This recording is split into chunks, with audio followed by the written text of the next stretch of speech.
Good afternoon. It is 1:30. I will call this regular meeting of Council of the Municipality of Jasper to order for February 7th, 2023. Councilors, you have today's proposed agenda. Are there any additions, deletions, or other changes to be made to the agenda? Councilor Debenture. Yeah, I'd like to introduce something under item number 7, notice of motion 7.1, institutional use of private space, particularly garbage collection. And the intent of that is just to have that as an item for committee of the whole for discussion.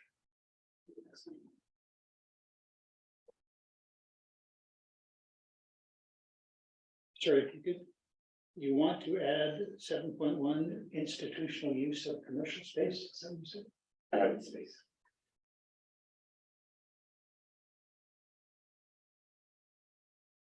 Thank you. Are there any other changes to be made to the agenda?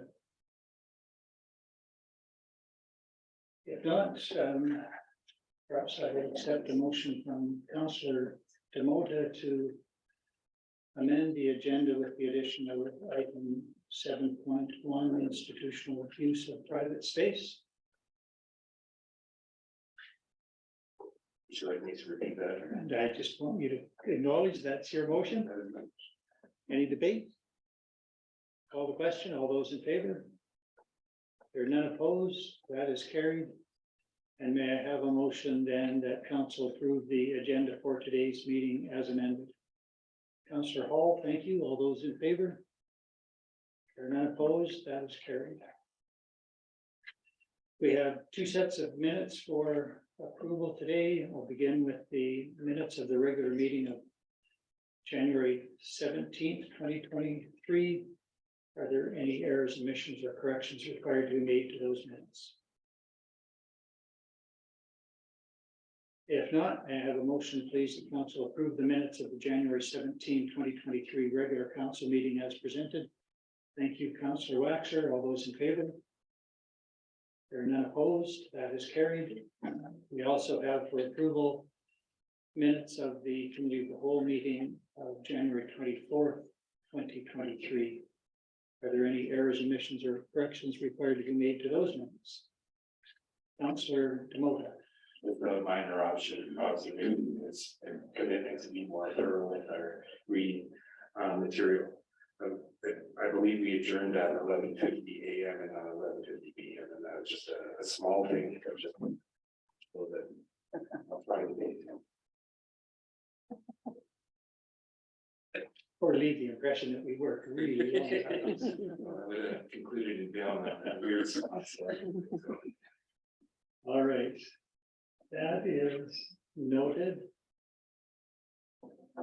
If there is nothing else, might I have a motion, please, that council approve the minutes of the January 24th, 2023 committee of the whole meeting as amended with the change of time of adjournment. Councillor Miller, so moved. All those in favor? There are none opposed. That is carried. That takes us to agenda item 4, correspondence, and we have the RCMP quarterly report. And Sergeant Badaisy, you are here. Are you here for that, or are you here for other matters? Your worship, I was here for other matters. However, I'm available for questions regarding. All right, thank you. The report is appended to the agenda. So I will inquire of councillors whether they have questions concerning the quarterly report from the RCMP. Councillor Waxer. I just wanted to speak to the fact of the new mental health act position that has been constituted in Hinton. And I wondered if some of their time will be spent in the Jasper detachment, or are they more on an on-call basis?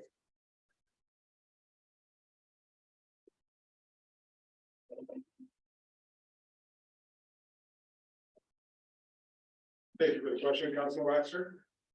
As we speak, the member is actually here in Jasper. She's up for a visit. We've utilized the resource a few times since the inception. And they are there for consultation. The unit is still being staffed with the healthcare component, someone from AHS. And once in play, we have the resource that we can reach out to. There could be a response if time allows, based on the need and the urgency of the care. And we continue to work with the unit. It continues to evolve. I just wanted to express my appreciation for the fact that is a new initiative, and I recognize the value of having support, RCMP having support in dealing with mental health issues. I know that can often be a large component of the work, and that it is critical that it be handled with sensitivity. So I just wanted to express my appreciation. I concur, and thank you. Thank you for that. Councillor Melnick? Thank you, Your Worship. Sergeant Daisy, I'm going to refer to one of your priorities, traffic, and it's on page 70 of our agenda. Commentary seems to indicate there's a lot more calls for members to be involved on highway, and the closing couple of sentences indicate in the current status and result. The unit responds and addresses the calls for service accordingly. However, looking into the future, a return of a dedicated traffic unit is likely the most viable and effective solution. Obviously indicating that the highway is a lot busier. Is that something that's being pursued to either add additional officers here or have part of the traffic dedicated unit based in Jasper? Currently, the model that's being used is the centralized unit out of Edson. When I got here in 2016, we did have a component of the traffic unit based out of the Jasper detachment. We do see somewhat of a reactive policing model when it comes to the enforcement and the patrols based on calls for service that we may be dealing with at the time, investigations that requires the localized membership involved in ongoing investigations, limiting their ability to be visible on the highway. We do get a response from the Edson unit, albeit it's not every day, albeit that they could be on 93 South, they could be at the West End. The calls there. We do get a lot of calls for service pertaining to transport checks. It's an ongoing, how should I say, requirement or demand on the unit to come up with innovative solutions to deal with this. Part of my initiative to working with Parks Canada is getting the warden program involved in training so that they can also conduct enforcement and education on Highway 16 and 93 in the wildlife zones, which is their mandate. As we continue to grow the community, and as the highways, the demand for the highways continue to increase, I see the need in years to come for a more intrinsic approach to having some sort of a highway presence to mitigate some of the calls for service. Thank you for that. Thank you. Other questions? Councillor Demore? Just an observation in, physical assaults. and things like that. And other than 2021, looks to be a decreasing trend, but then other in areas like theft under 5,000, and then public mischief, I think it was. Is that, I know that one thing that I'm always weary of is that the perception of people thinking that that's residents in the community or shadow population, but a lot of that, some of that has to deal with people visiting here as well, and travelers, not just residents in the community, correct? Absolutely. Absolutely. We see some of the increases as crimes of opportunity. We do see trends where if there's a certain crime type, it could be linked to a pattern of incidents that based along Highway 16. Highway 93 and south also. You can almost kind of trace back where we think the issue starts. And so very much so that these crime types are, I could say with some level of confidence, is not driven by the local population. Well, one thing that whatever the stats say, it's nice to see that there's a decrease in the physicality of human interaction, and if that has any reflection on your detachment, your department, then I think that should be acknowledged as well. And thank you for the good work done there. Thank you, and so I'll pass it on to the membership. Thank you.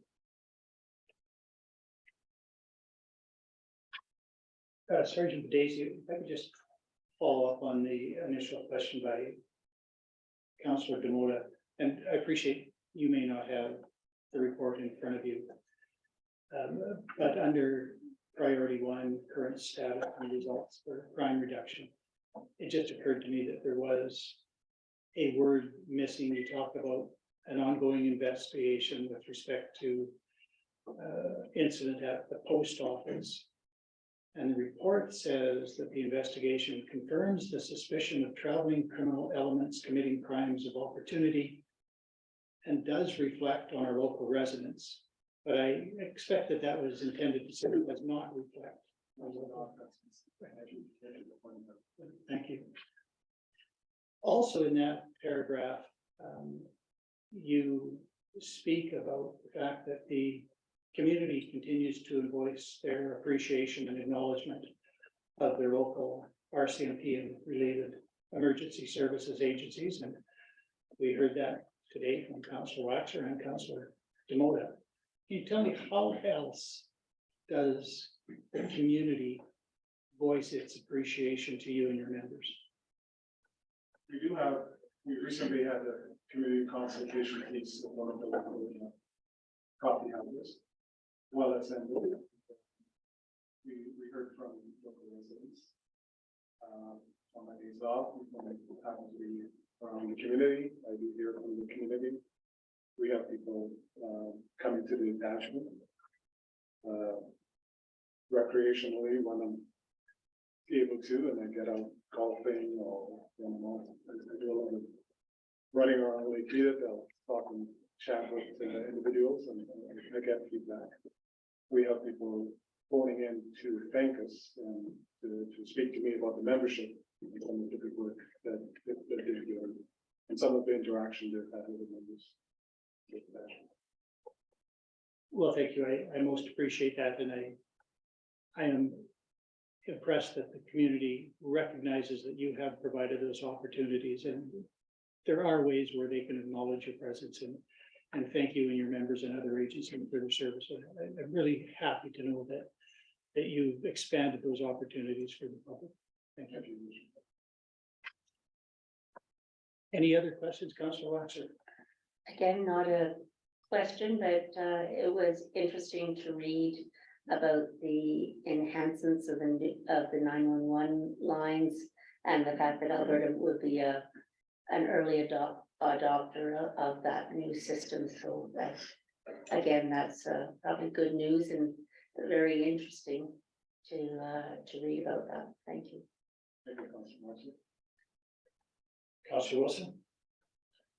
You may or may not have info to share, but wanted to touch base and find out how the new detachment is planning, the planning for the new detachment is going. I did receive an invite for the session to discuss the planning, which is scheduled for March 6th. That's far what I know. The commission and privy to is that we're still in the planning stages. Adapting to the new requirements of the availability of the space. Working to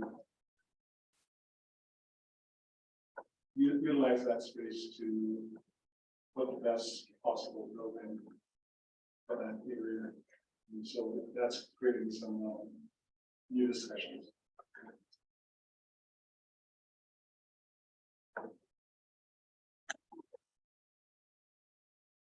It appears that almost exhausts the request. I had one left, and I'm just curious whether you can confirm that our community continues to be under the PPSA model for multi-year financial planning. We are right at about the cusp of a population of 5,000, which I understand is sort of the dividing line between you dealing with local representatives with respect to multi-year financial planning and dealing directly with the province. So what is your understanding of where we are at and where we might be going? Using the word confirming, I can say that it's a recent conversations along with the status quo. And have not received any information to lead me to believe that at this juncture that has changed or will change. And status quo then is the PPSA, is that right? That's my belief. Thank you for that. Again, thank you very much for the report. I would invite any councillor to make a motion to receive the RCMP quarterly report as information. Councillor Waxer. Motion that council receive the RCMP quarterly report for information. Pretty much as you said. Any debate? I would call the question. All those in favor? There are none opposed. That is carried. Thank you, Sergeant Berdasi. Appreciate your time and your service.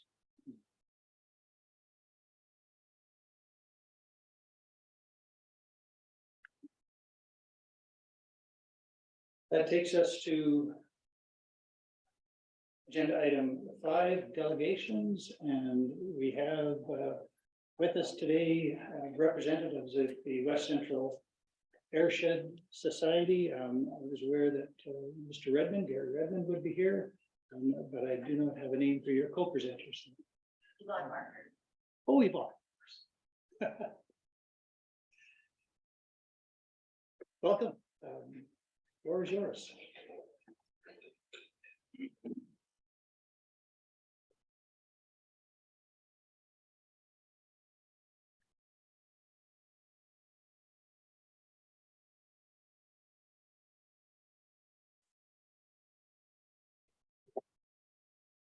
Your Worship, thanks very much for the opportunity to present to you and council today. Again, my name is Gary Redmond. I'm the Executive Director of the West Central Airshed Society. I might refer to it as WestCAF, which is our acronym to go forward. Yvonne next to me is our engagement coordinator with WestCAF.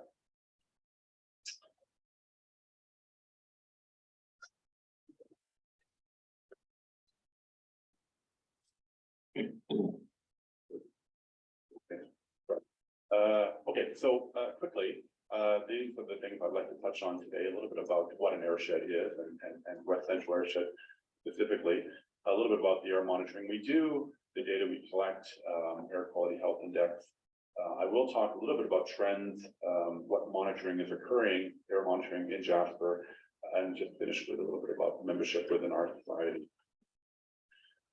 So it's a busy slide, sorry, but airsheds are really responsible for three things. They are a unique element in Alberta. The provinces have started to follow the formation, but we do air quality monitoring for outdoor monitoring throughout, and you'll see at the bottom there's 88 permanent stations and a lot of other sites that we monitor are the 10 airsheds.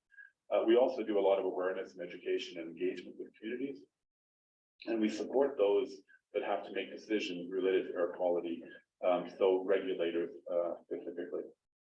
We are actually an NGO, so we're independent, we're non-governmental, but we do have representation both in our membership and in our governance from all sectors or stakeholders interested in air quality, including government, industry, and government at different orders of government, industry, community, and others, including academia. The map on the bottom right is actually our region. So we monitor for air pollutants. We also monitor for weather or meteorological conditions. It's really important that because air quality is much about air pollution and weather put together. Weather has a huge impact on how air quality is. There's a variety of sources of air pollution, of course, what we call stationary sources. These are the large single emitters like pulp mills, oil and gas installation, power generation, that sort of thing. Mobile sources, which anything that moves around, vehicles, airplane. Area sources, which or non-point sources sometimes called, and these are each on their own a small emitter, but there's a cumulative effect of those. And then natural, of course, wildfires is a big one. And people do ask sometimes about volcanoes. Yes, we do get volcanic dust in this province. Mount St. Helens is the most obvious, but even since that. So our data is actually used for a variety of reasons. In Canada, there is the Canadian Ambient Air Quality Standard that's used by the federal government and provinces and territories. And it's a reporting system whereby where numbers look specifically high, there is a requirement to do some planning and some management. Certainly regulatory compliance, so emitters, large emitters, industrial emitters in Alberta fall under the Environmental Protection Enhancement Act and have a license to operate. Often our monitoring actually is connected to individual EP approval, and the industry themselves have to respond back to on what the data is showing. Certainly government stakeholder planning in a variety of ways, and air quality health index, which I'll talk about in the next slide. So our data is available in a lot of different ways. One thing about Airshed is that we are independent, we are NGO. Our data is all transparent and public. So we have real-time monitoring data on our website at all of our monitoring sites. We produce a variety of monthly reports that are available. We are quite active in social media. We have annual reports, of course. There is an app that will show the air quality health index, and all air monitoring that goes back to the 1980s is collected in a database in Alberta, while the air monitoring data warehouse. So trends, we're often asked how are the air quality in Alberta. So these are the four most common pollutants that are monitored. And so quickly with ground level ozone, and I won't go through the health implications, but they're listed there on the slide. We're seeing ground level ozone increase in some of the urban areas with urban smog. It certainly does come out with wildfires as well, but overall not a huge increase. NO2, we have seen some of the urban areas, these some higher spikes, if you will. That's certainly happens in Calgary and a couple of the other places. So there are management plans being developed as we speak. SO2 has been trending on for a couple of decades now, 2 decades really. That's to do with requirements on industry emitters. And fine particulate matter, probably not surprising, is the one of grave concern. So you'll hear more and more about this as the air pollutants of concern. And really it's fine particles. It can look in different ways. It actually can be both dust particles and water droplets. They can actually collect other chemicals. The size of them bring them into a human respiratory system. So that is a concern. And the biggest concern of spike is wildfires. So air monitoring close to Jasper is we have 2 stations in Hinton and one just south of Hinton and Steeper. So these are monitoring stations that monitor for a host of different pollutants. And so Hillcrest is, by name, by the Hillcrest Reservoir, purposely up high on the west side of Hinton, where the Hinton Drinnan and Old Town Drinnan is downwind from the pulp mill. Ebert is actually considered Alberta's primary background station. It actually is a collector of air quality information coming into the province. So with air quality health index, most people are aware of this. It's a number between 1 and 10, 1 being good, 10 being bad. It actually can go 10 plus in times of really poor air quality. And there's a color coding there as well. So normally in communities throughout Alberta, we are around a 2, sometimes a 3. We will go up for a variety of reasons, including winter smog issues and industrial events. But wildfires are the ones that tend to drive us up to the very, very high levels. You'll notice that the WeatherCan app does list Jasper as a place that you can get the air quality health index, but I've noted here that the number is actually calculated in Hinton because that's our closest monitoring station. So the results on the left-hand side, to many people, they seem really, really good and they do look good, but I'll just touch on a few things quickly. Overall, it's good, but there can be some poor days in that. So this is just a calendar plot. This is to focus in on fine particulate matter, and we're using the Hinton Drinnan station, the one down in the valley, for this. Quickly, light colors are good, dark colors are bad, and so you can probably look and identify some of the reasons why certain dates, like September 1 weekend and etc., are quite bad. And I've just pulled this quickly to show the kind of data that we provide out, and it goes back a couple of years. There is air monitoring in Jasper, but very little. So I would just say Jasper has been a part of our region for as long as I've known. I've been with West Central Airshed for almost 6 years, but we've never really been active. So a few years ago, we came out and put in some low-cost sensors, and they monitor fine particulate matter and temperature. So we have a couple of volunteers in town that provided their home so that we could place these on there. They're called Purple Air, by the way, that's the brand name. They're quite accurate for fine particulate matter. They're just limited to one small pollutant. At the bottom, you'll see some quick sort of data graphs. The red line that goes horizontal is what's called Alberta Ambient Air Quality Guideline. So anything higher than that red line is of concern. And actually, in our sort of bigger stations, we do compliance monitoring requires actually reporting. And so we do reporting for anything above the red line. So you'll see that in September, we did go across. And the second purple area on the right, I apologize, there was an operational issue, so it went offline for a period of time. That's why there's a gap in data.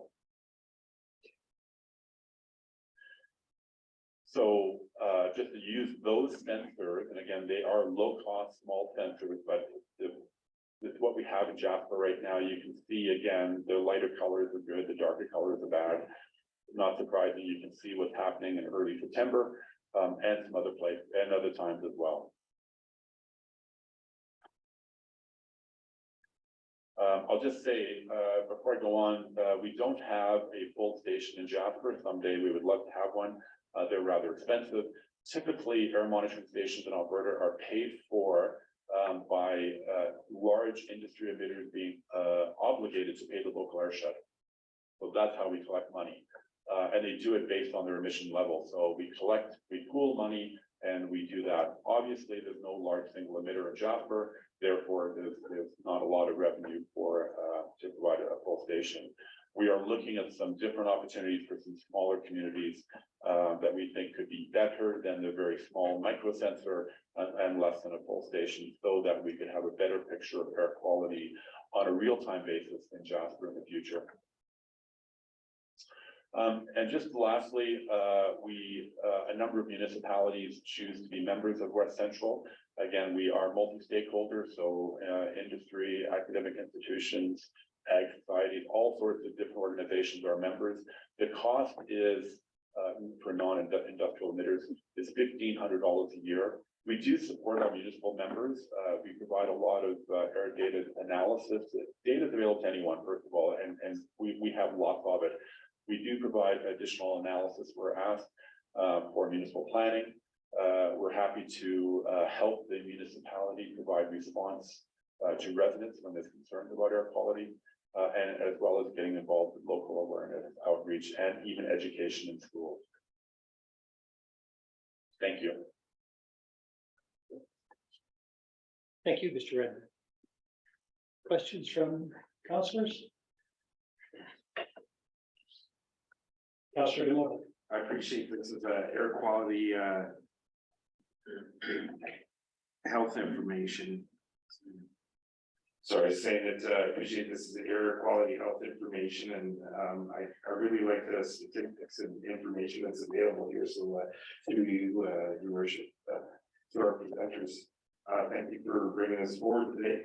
I had a question on just acid rain. I hadn't heard that in 20 or plus years. I mean, it was a hot button topic in the 80s and stuff, and I know that not just nitrogen oxide or nitrogen dioxide, but the other oxides of nitrogen have an effect. And how important is it to measure rain as well in the area when it comes to air quality and stuff, and how that mixture contributes to what's happening when that turns into what comes down on communities?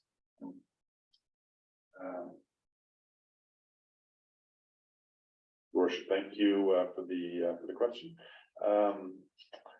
It's a good question. I would just offer acid rain is less of a concern because we are seeing massive reductions in sulfur, SO2 in industrial emissions in Canada and elsewhere. So you hear less about acid rain largely because of that. We don't monitor rain itself. We do monitor ambient air. We actually, though, do monitor rainfall, so the amount of water coming down, and part of our meteorological at each of our stations. But we don't actually monitor the quality of the water as it drops.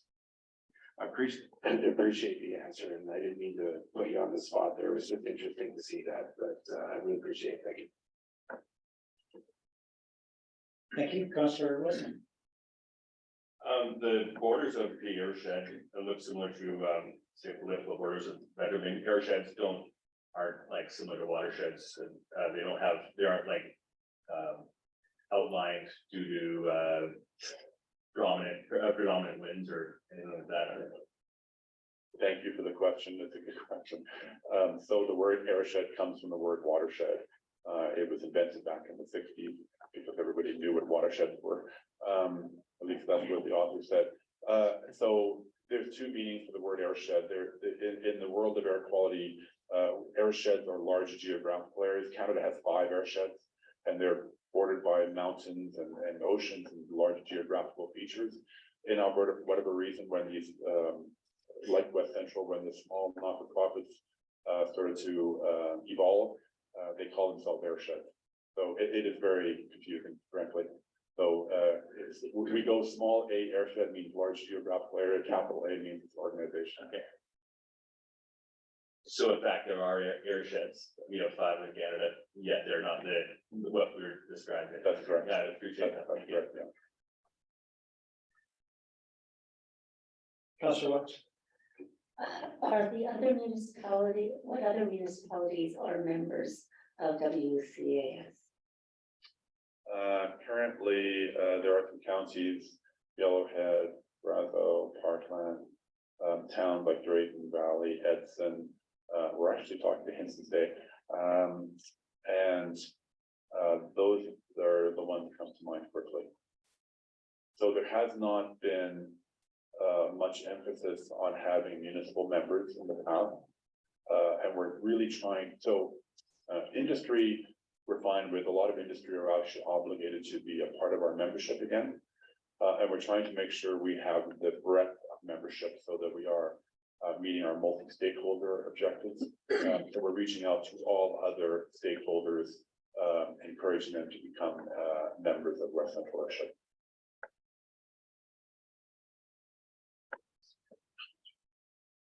Councillor Hall. Thank you, Mayor Ireland. I have a couple questions.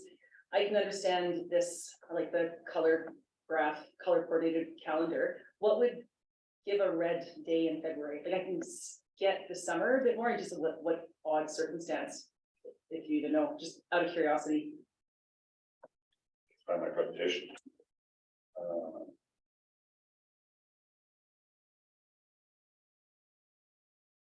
Yeah, I'm so, I'll thank you for the question.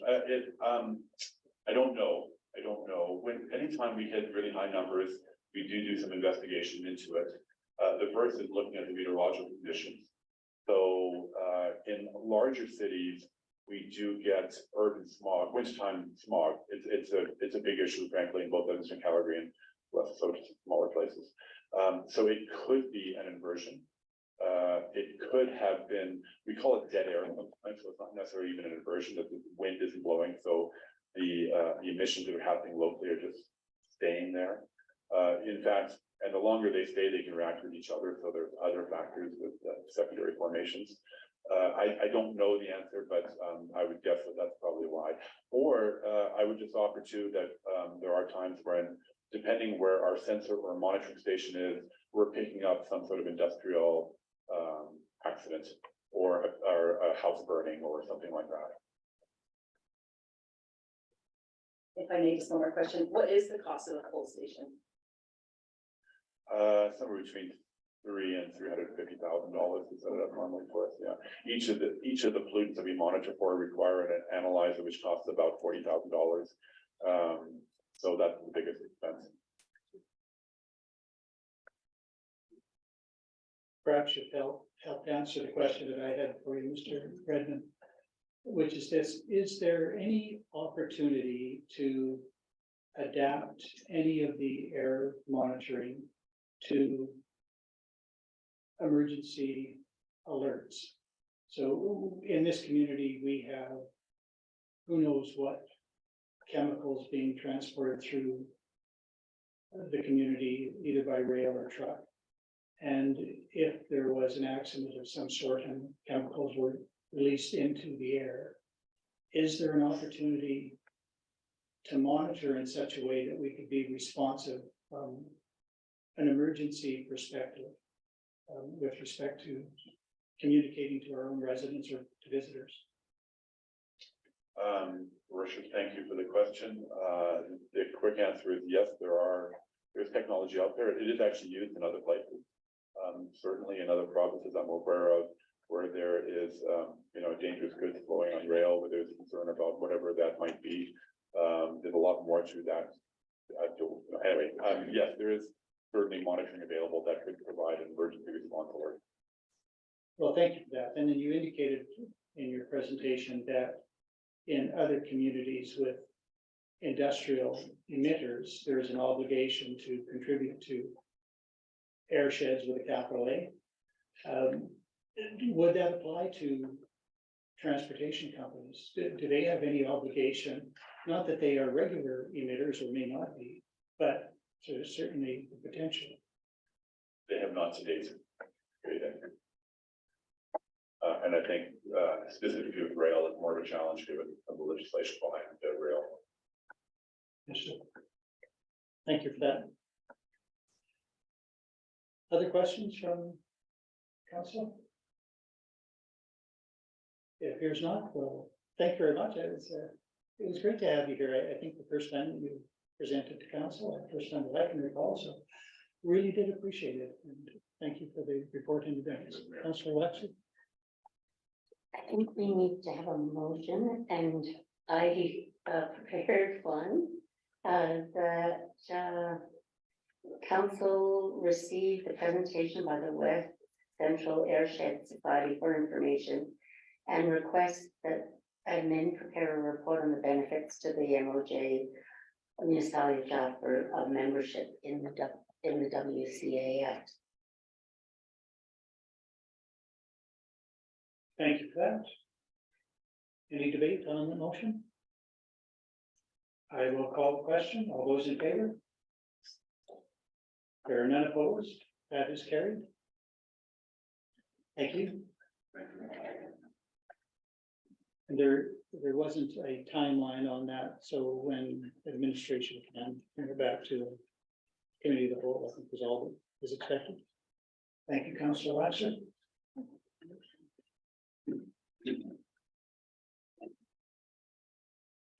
That takes us to agenda item 6. Jasper RCMP musical ride 2023 proposal. And Director Reed, are you introducing that? Indeed, your worship, and through to all council, thank you very much. We are in the gallery today, of course, is the committee that is spearheading the bringing of the RCMP musical ride. Patty Pavlov from Jasper Park Chamber of Commerce, Steve Pavlov, who's serving as the technical director, and then Sergeant Rick Daisy, of course, from the RCMP. And they are here should your technical questions get too difficult for yours truly. But I will be in fact presenting this report to council. Council will remember, of course, that you were presented committee of the whole a request to support the Jasper RCMP musical ride in 2023. And so the recommendation before you is that council approve hosting the RCMP musical ride in Jasper on June 19th, 2023, and direct administration to provide support to the Jasper Park Chamber of Commerce as described in the attached partnership proposal as per policy F-104. There are, of course, alternatives. Council could decline to support, and council could direct administration to amend the partnership proposal and return to a future committee of the whole for further discussion, should you so desire. So, running through the background, on January 24th, 2023, committee of the whole received a presentation from the Jasper Park Chamber of Commerce's organizing committee on hosting the RCMP musical ride. The following motion was passed. The committee received the presentation and committee direct administration to bring a request for decision to the next regular council meeting, which is where we are today. The relevant ask has been clarified to the following list, which we as administration have estimated where we can. So the facility rental up to 6 days of the arena floor would have a value of nearly $10,000. Up to 2 days of the horseshoe pits area between the soccer pitch and Diamond A would have a value of approximately $1,200. Stapling in the arena, the setup and takedowns, including a thorough clean, approximately $6,000. Repairing any infrastructure is expected to be minimal. And the performance space removal and reinstallation of the horseshoe pits, approximately $1,000. Rehabilitation of the performance space surface, approximately $3,000. And repair any infrastructure such as sprinklers, which are also expected to be minimal based on the methods used. And I should add, and the research that we've done into previous presentations of the RCMP musical ride on municipal grounds. And the project coordination and supervision will take some time of municipal staff, so we value that at about $1,000. Administration estimates that the likely value of this gift in kind is approximately $25,000. The partnership has proposed that they would reduce this value through using volunteer efforts and sponsorship to approximately $15,000. And it should be noted that of this amount, the $10,000 of that gift in kind is the value of the facility rental cost. So that's not revenue that we had counted on in the budget proposal as passed by council.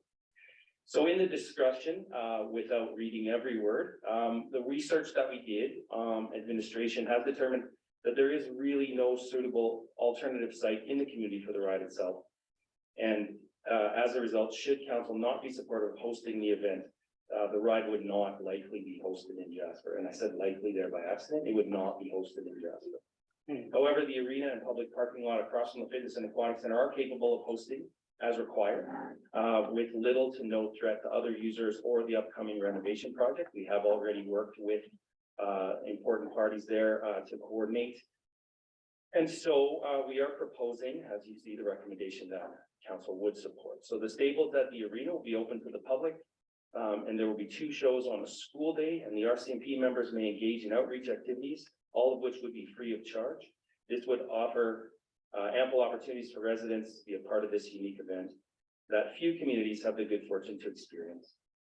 The Jasper Chamber of Commerce Organizing Committee is equipped with the technical skills and expertise needed to manage the event's logistics, has already taken steps toward ensuring a successful, appropriate, enjoyable, and inclusive outcome, including reach out to Parks Canada and Indigenous partners. There is a risk that if the Jasper Chamber of Commerce Committee does not recruit enough appropriate volunteers, the municipality would be called on to contribute more staff time, which is reflected in that high value I mentioned earlier. Should this occur, our summer operations would be impacted. Administration expects that even in this case, the effects would be manageable. For example, schedules for services like mowing or street sweeping may need to be extended for a period of time if operations staff were called on for more than is currently expected. So the strategic plan relevance, promote and enhance recreational cultural opportunities and spaces, enable and facilitate events that provide opportunities to increase community connections, leverage and create opportunities for greater inclusion, recognize the fundamental importance of our tourism economy, communicate and engage with residents, which I seem to be having a bit of difficulty with this afternoon. Welcome the expertise, innovation, creativity, and commitment of community members, groups, associations, and businesses, and ensure residents receive quality service that provides strong value for the dollar. In the inclusion lens, the municipal inclusion assessment tool has been applied to this recommendation, and a special note there, the event is planned to be free to attend for both the tours and the performance, and our barrier-free facility and public access park. So there is a good inclusion component to this event. Under financial, this request can be accommodated in the approved 2023 budget with little impact given the JPCC meets the expected volunteer commitments. The facilities were not planned to be rented during this time, so the 2023 budget does not include this revenue, as I mentioned before.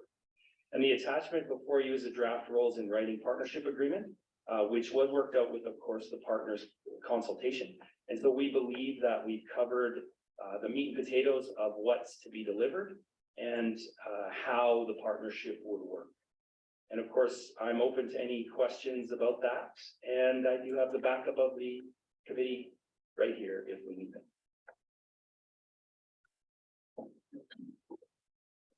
Thank you, Director Reed. Questions from councillors? Councillor Wilson. Thank you for all that information, and it looks very promising. I just reading over the partnership roles in policy F104. The second point, for the municipality of Jasper will provide equipment and workers as needed to support JPCC volunteers too. And then there's a list of installed staff, stables, et cetera, et cetera. So the wording states that provide equipment and workers as needed. There's no limit to it. But again, in the Chamber of Commerce responsibilities, they will provide volunteers and technical supervision as needed, as well as materials, et cetera, to do the stables. Do we have to have some type of, like say the JPCC cannot get volunteers to do it? Are we required to complete it, even if there's not one volunteer there? And I know that there wouldn't be, you will drum it up, but I think there might have to be some parameters in that agreement. Anything on that? Certainly, Councillor Wilson, sorry, Your Worship, through Councillor Wilson. All of council.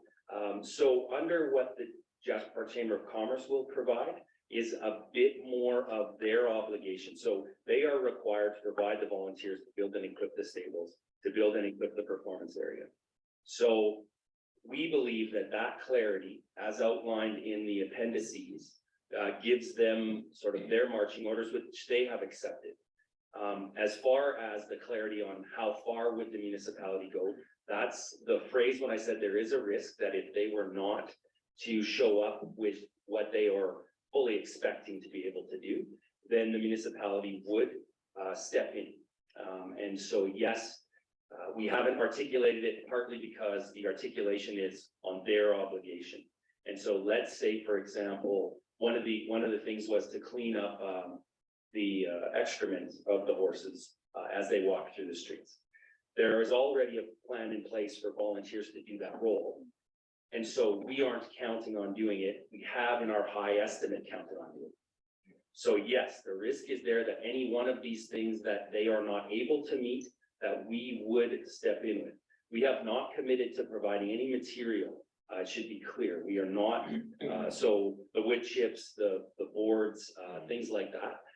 But the person's support to make sure that it does happen, we have said in this, and that's the high risk of the value that you see before it. Does that answer your question? Yeah, it does. Thank you. Councillor Melnick. Thank you, Your Worship. Maybe a question for not only Mr. Reid, but for the committee. The official RCMP website of the musical ride talks about opportunities for local charities.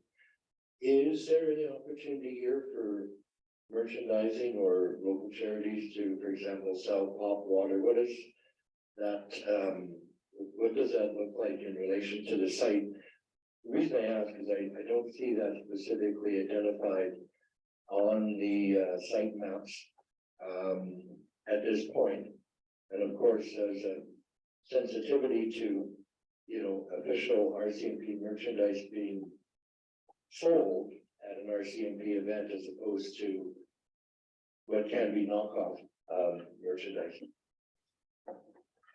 Thank you, Your Worship, through to Councilor Melnick. A couple of things, and if you guys feel free to jump up if you want to, the mics are there. But the short answer is some of those details are not, again, clarified. That is a requirement of JBCC to work through liaising with sponsors and other partners. So the municipality would not be responsible for either creating that or policing it. However, the committee has expressed that it is difficult for them to get any kind of commitments from anyone else until they know the event is supported at the location. And so those items would come out in future, once should council approve this support, then they would have their handcuffs opened, if you will, so that they can get to work on determining all those other things. We'll still be working with them directly to make sure that, of course, it still follows all the municipal rules that would apply to that space. But that would be their responsibility. And I don't know if you want to jump in back. Thank you, Mr. Reid. Going forward to, or going backwards rather, to address Councillor Melnick's question about charities. There is a hope. I know you can't put hope in a budget, but I do know that we have talked about it, and we have decided that whenever there is, or if there is ever a windfall as a result of the fundraising efforts, that we would be looking at gifting the Legion as one possible recipient of any windfall. As far as the charities goes, is exactly as Director Reid has stated. We need to know for sure that we are approved to go ahead, and then we can talk with some of the potential people that would be involved. As far as selling RCMP merchandise, that has not even entered into the conversation at this point. Thank you. Councillor Watson. In reading your partnership rules, I had a question through you, Nara, and to Director Reid, about you had asked for a detailed project budget, including all projected revenues and expenditures. And I was assuming you needed that for something, and I wondered if you needed to put a date, by date, that it would assist you in moving forward. Thank you, Your Worship, through to Councillor Waxer. We didn't put a specific date there. I think partly because we're just, again, trying to get that base level of support approved. However, the goal from administration on that is for transparency. We want to make sure that the residents can see exactly what has occurred here. So we could certainly add a date there. And perhaps it could be the twofold idea where the prospective budget, and I'm prepared to assist with that, but the final reckoning too as well, to see exactly what has happened in the net. So that would certainly be an amendment that could be added to this policy, or this rather rules and regs.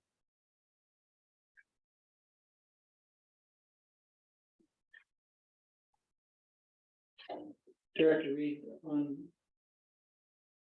the fifth line item under the Jasper Park Chamber of Commerce obligations. Can you tell me something more about what is anticipated with respect to a damages fund or other form of security? Mrs. Pavlov spoke about a potential windfall going to a local organization.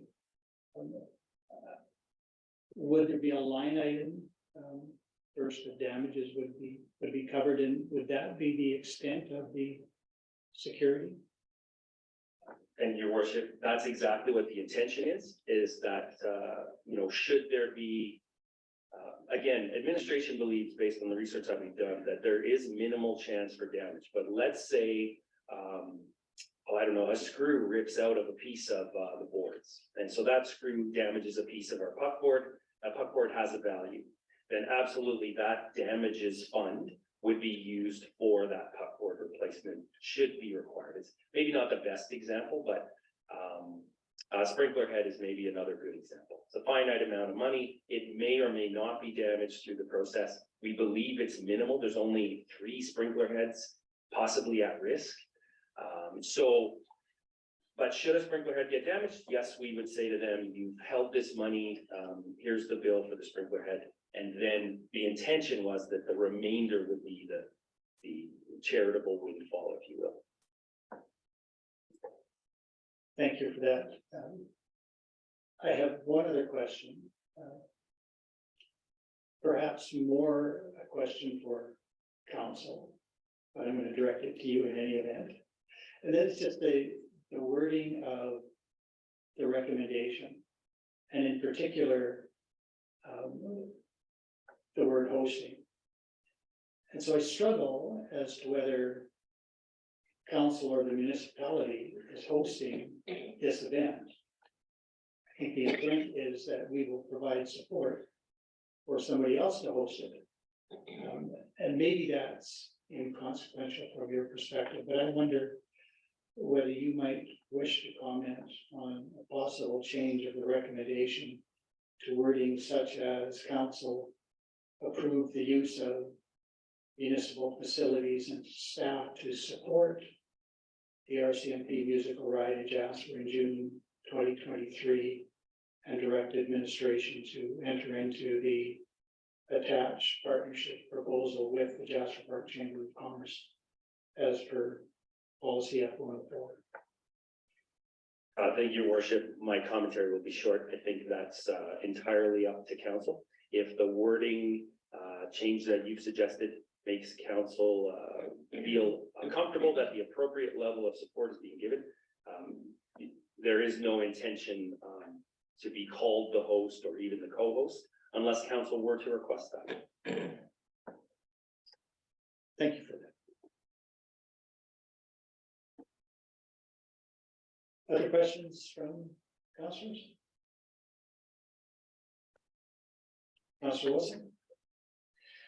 If there are no further questions, I think it's prudent to put a motion on the table, and I would put the motion forward that council support the JPCC in hosting the RCMP musical ride in Jasper, June 19th, 2023, and direct administration to provide support to the Jasper Park Chamber of Commerce as described in the attached partnership proposal as per policy F-104. Thank you for that. Councilor Wilson, I didn't capture all of the wording. Did administration capture the motion? Sure. I'm good. You're good.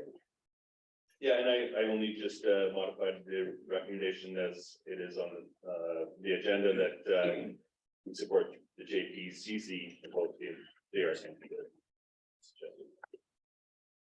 And followed by a direction. Correct? Yeah. So a two-part motion. Thank you for that. Is there any debate on the motion? Councilor Demoto. Yes, first of all, I appreciate, putting me on a pinhead. and making me dance to the extent where if we don't vote in favor of this, it's gonna fail. So I appreciate the pressure. But all humor aside, through you, your worship, I just, because, one of the relevance, areas here is tourism and our commitment to that. I saw that one of the, additional partners is Tourism Jasper, and I didn't hear any feedback from Tourism Jasper, and I just want to know what type of, how they feel about this coming to the community, and, because I definitely want to support this, and I think it's a good thing for the town, and in working with our partnerships, external partnerships, I'd like to get some idea of the support there. Thank you. Your worship, through to Councillor Demota, I will defer that question to Ms. Matlock. Thank you, Director Reed. Councillor Demota. We have had some conversations, again, pivoting around whether or not we received the approval. In my conversation with James Jackson, the President and CEO of Tourism Jasper, we have been informed that they are in 100% as soon as we have the approval to go forward. All right, thank you. I assume it's a good thing for the community then, in their perspective. The other question that I have, before we move, if I may, it's just, we've assessed some staff time to what we could potentially contribute, but there's also a lot of hidden administrative costs that don't get factored in a lot of times. And I know that we've experienced that with other events in the community, and I know that this wouldn't be presented to us unless the municipality could pull it off. But when I use the term pull it off, like, how far are we extending ourselves to the degree where, we might be putting off some services in the community, but are we fully capable of being able to provide the full support that may be needed? I'll just step in, your worship, if I can, for Councilor Demota. I really appreciate the work that Director Reed's done. The partnership roles and writing the document that's attached to the recommendation really specifies what the municipality of Jasper's expected contributions are. If the council approves, the support for the JPCC in hosting this, that will be our commitment. And in any kind of extraordinary circumstances, we will, assist. Director Reed has worked with Director Greathead in terms of identifying potential operational impacts, and I think that they're both satisfied that this is, as Director Reed said in his report, manageable within the context of municipal services, potentially in the worst case, potentially having to slow down a cycle, but not stop. And I don't see it having a significant impact on any other areas of the operation. I appreciate that, and thank you, Your Worship, for allowing me to get more clarification on that. Appreciate it. In the absence of debate, but before I call the question, I wonder whether I might prevail upon the mover, Councillor Wilson, to consider a friendly amendment just to drop the reference to a specific date. I think you read a motion that said June 19th, but the partnership agreement references dates, I think, from June 16th to 24th. And so just to make sure we're all on the same page, I think if we just said in June, we capture the essence of the motion, but it's not restricted to a particular date. That they need days in advance to have access to the facilities and so forth. Yes, right. I was just reading the recommendation motion in front of me, but yeah, that's would you like me to modify that, or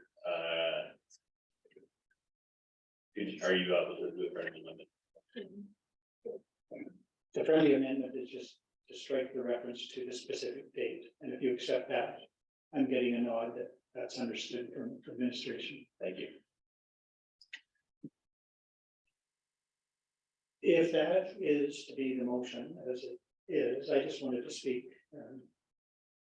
briefly to the strategic plan relevance, and thank you, Director Reed, for pointing out those 6 or 7 items, 6, I think. with particular focus on three, I think are really important. Council has a priority to enable and facilitate events that provide opportunities to increase community connections. It falls exactly into that. It will be a wonderful opportunity, both the event itself, but the opportunity for the school kids to go to the arena and meet the officers and see the horses. They'll be able to talk about that for years, and that will increase community connections. That's perfectly aligned with council's priorities. It does absolutely recognize the fundamental importance of our tourism economy.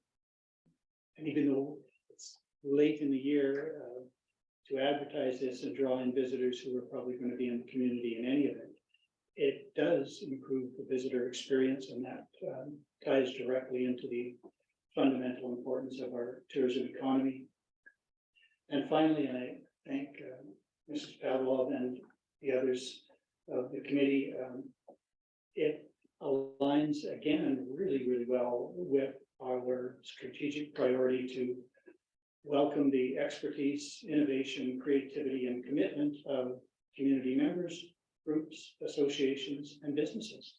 But it dovetails with exactly the goals that we have for the community. I appreciate the work that you and your department have done, Mr. Reed, to bring this to our attention and find a way that that will work a pathway to success. So I'm excited to support the motion. Any other debates? I will call the question. All those in favor? There are none opposed. That is carried. Thank you, Director Reed. Thank you, Mrs. Pavlov, Sergeant Bedesi, and Mr. Pavlov.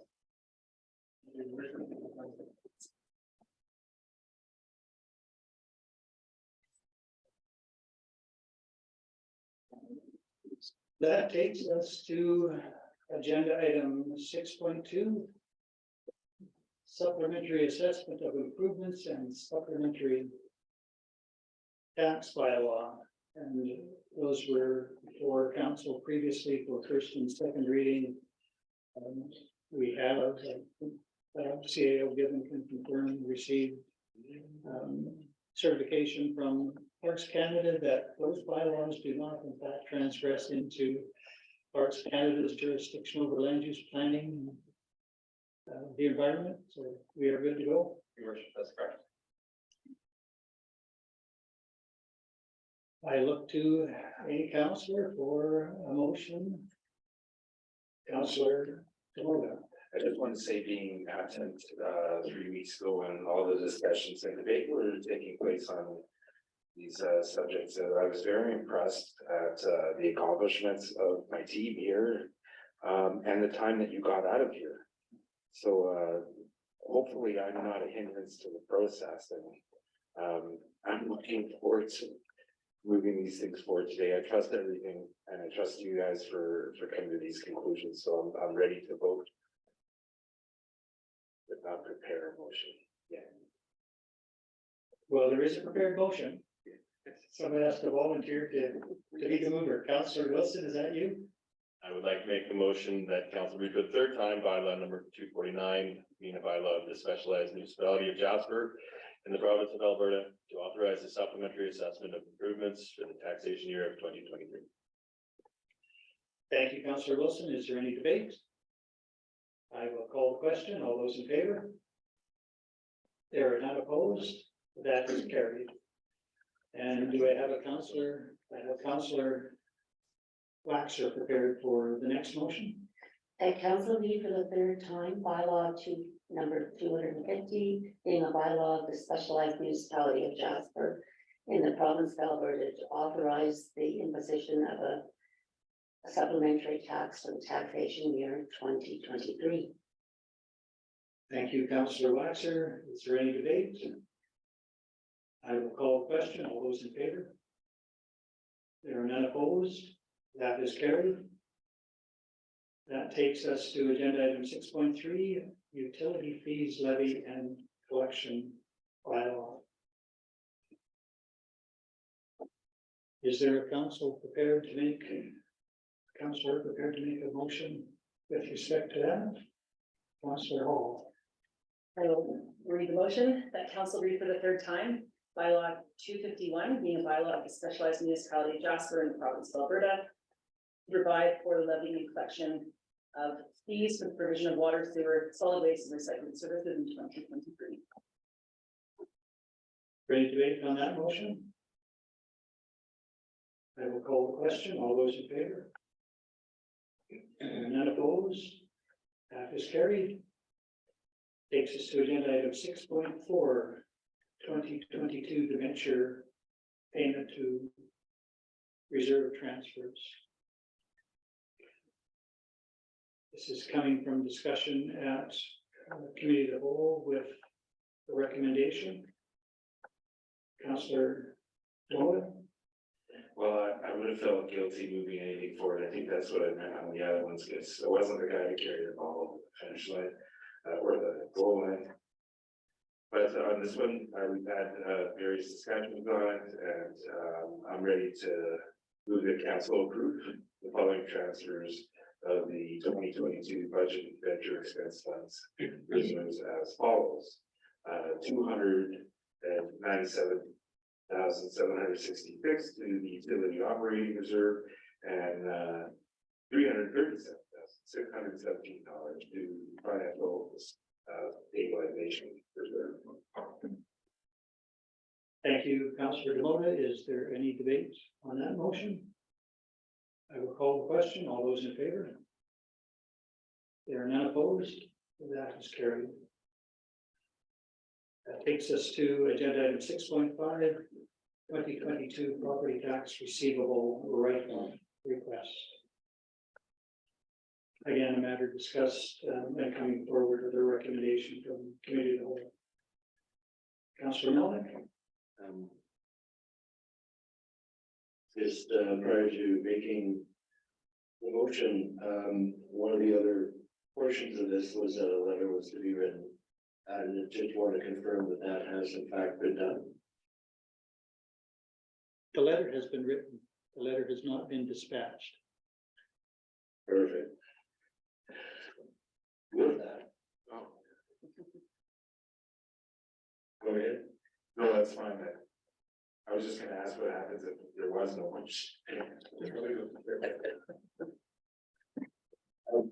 To make the motion that council direct the administration to write off property tax receivable for roll 500,000, the provincial building, for half the amount levied in the amount of $29,161.84. Just to make sure I said that correctly. $29,161.84. Thank you, Councillor Melnick. Is there any debate on that motion? I will call the question. All those in favor? There are none opposed. That is carried. That takes us to agenda item 7, and we amended today's agenda to include an agenda item 7.1. Councillor Demota.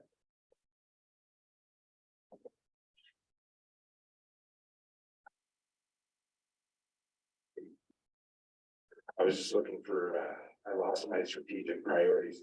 But I'll address them next week. I just wanted to have a discussion about garbage collection in our community. I know that it's been talked about a few times that we would contemplate curbside pickup if that was feasible, but we're stuck within the environment that we're in right now. And you know, considering budgetary restraints and taking those weeks, I'd like to have a broader discussion on what it means to have these collection bins on residential properties and what type of agreements we have with those areas, and if there might be opportunities for residents to have some type of tax relief just in embracing equity amongst our utility collections. And I think one of the perspectives there is just that, and there are within our operations some strategic priorities that line up with that. And I'd like to discuss in that committee of the whole next week, and that's why I was bringing it forward today.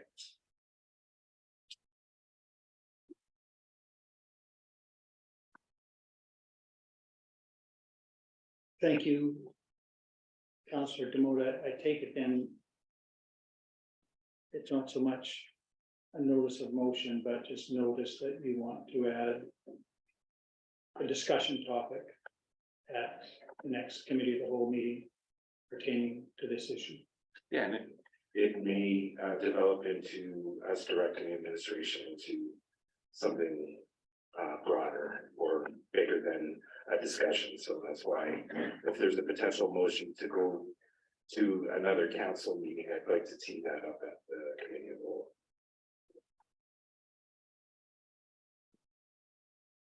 And just so that the rest of the council is aware to my intentions.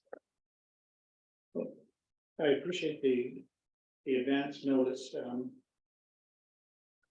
Mr. Given, in terms of preparation of the agenda for the next committee of the whole meeting, do you have sufficient, do you need something specific from council at this time to direct administration to put this topic on the next agenda?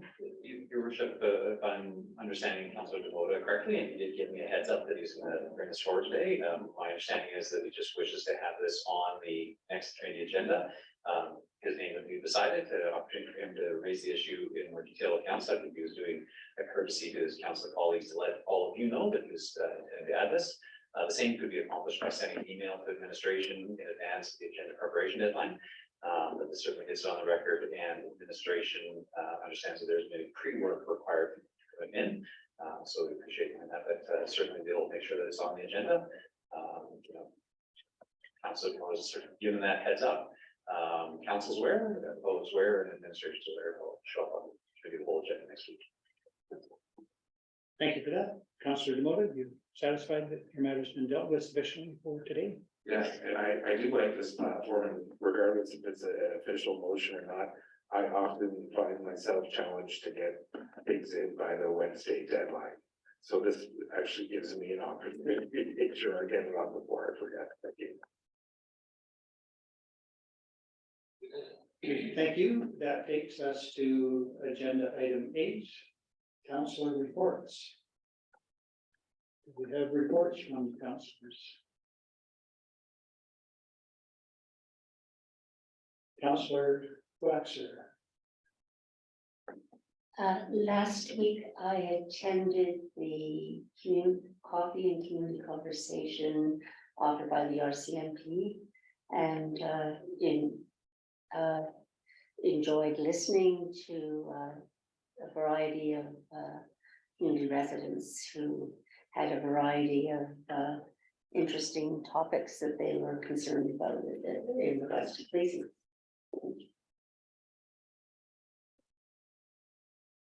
Thank you, Councillor Waxer. Other reports? Councillor Demota. Last Wednesday, I attended the community conversations, the adult community conversations from 2 to 3 p.m. It was attended by members of Friends of Jasper, the Jasper settlement worker, fitness and aquatic representative, the adult cost outreach worker, AHCA. I wrote that down as the Alberta Health Care Association. Something like, okay, I apologize. There's the sexual violence coordinator from our region, victim services coordinator from our region, the United Church minister. There's a pharmacy owner, Councillor Waxer was there representing as a member of the community, which was great. And then 2 people from the Human Resources Department of Pursuit Hotel. So there's some great discussions and things that are taking place in the community. A lot of it revolves around things that are in the community calendar. March 8th is International Women's Day, and they're looking to do a breakfast for International Women's Day for newcomers and all residents alike.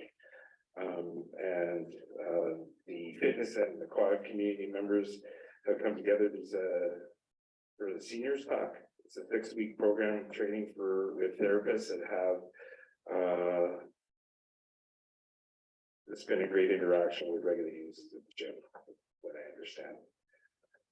I wasn't privy to that going on. There's first aid that's going on that is being put on in the community, and that's on February 18th. At that time, there's still lots of spots available, so I was encouraged to bring that forward in case people are interested in recertifying or certifying.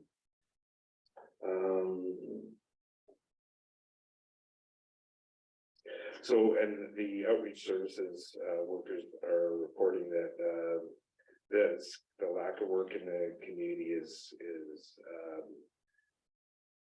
creating a lot of interest in other areas where people need extra support services. And I think that's about it that I have to report, unless Councillor Waxer has something to observe as a community representative.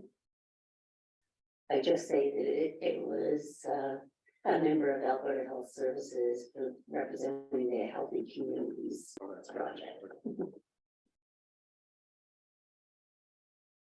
Thank you, Councillor Demota. If there are not other council reports, I will report that weekly meetings of communities of Jasper, Banff, and Canmore continue with our consultants in West Public Affairs. So I attended those meetings on January 27th and February 1st, and we will meet again tomorrow morning, just to keep current with respect to our initiative to get designation from the province with respect to tourism-based communities. I attended the seniors community conversation on February 1st.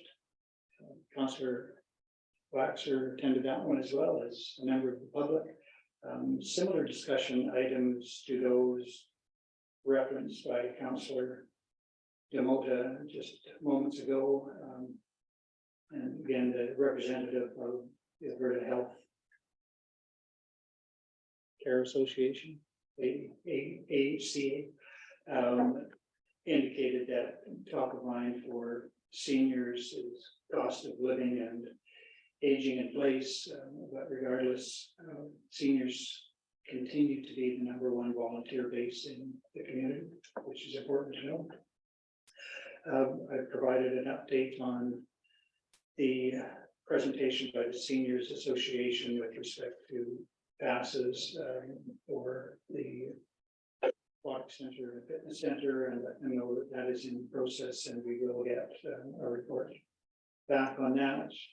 Again, the mental health first aid issue came up, and that is a course that will be offered 2 days at the end of March 29th and 30th, taught by a local pharmacist. There's a limit of 25 people that can attend that course, so if you're interested in learning how to offer mental first aid for seniors, that would be an opportunity.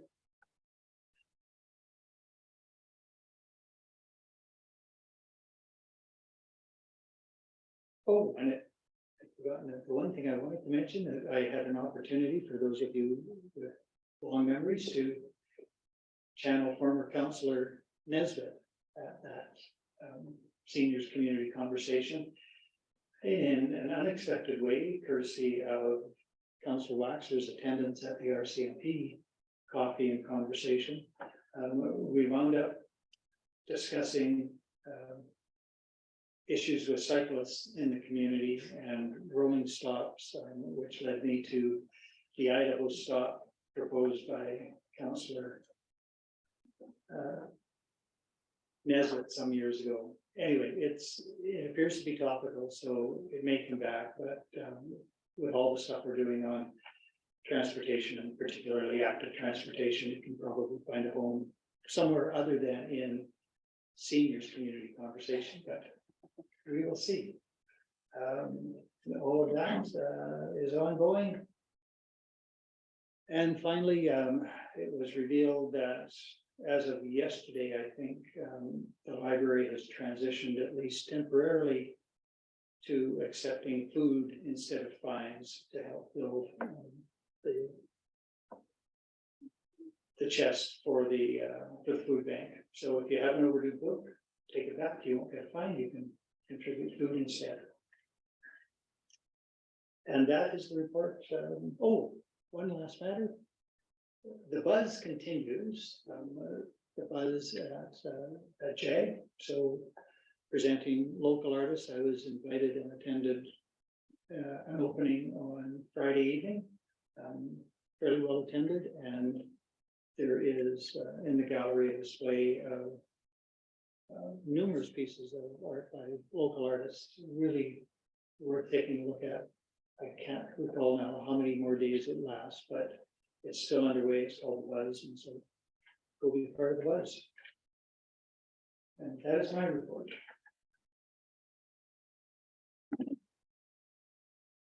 Councillor Moda. I did have a lot of stuff to say, but I wanted to give the rest of council some time and opportunity. I just, a couple of things that I noticed that, I made note that Pursuit is introducing a community volunteer program. And it's, it launched to centralize support funding, and their team members get to decide where that money gets to go. So it's essentially the staff, you know, as opposed to the company like sending out all these trickle sources. They're pooling their money, and then it's more of a team oriented thing to where they get to decide what type of resources they'd like to help fund in the community. And then Lisa Riddell also said that there is funding still available for plain language coaching, for documentation and information in the community.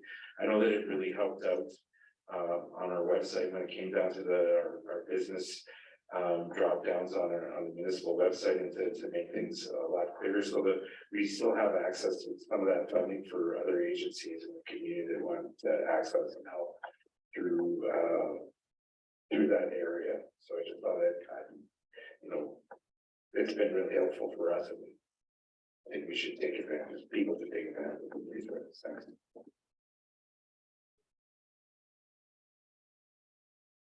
Thank you, Councillor Demora.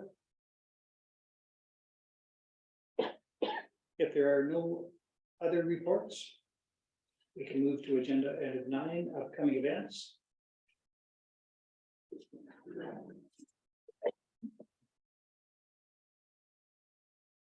There is the Jasper Park Chamber of Commerce General Meeting next Wednesday.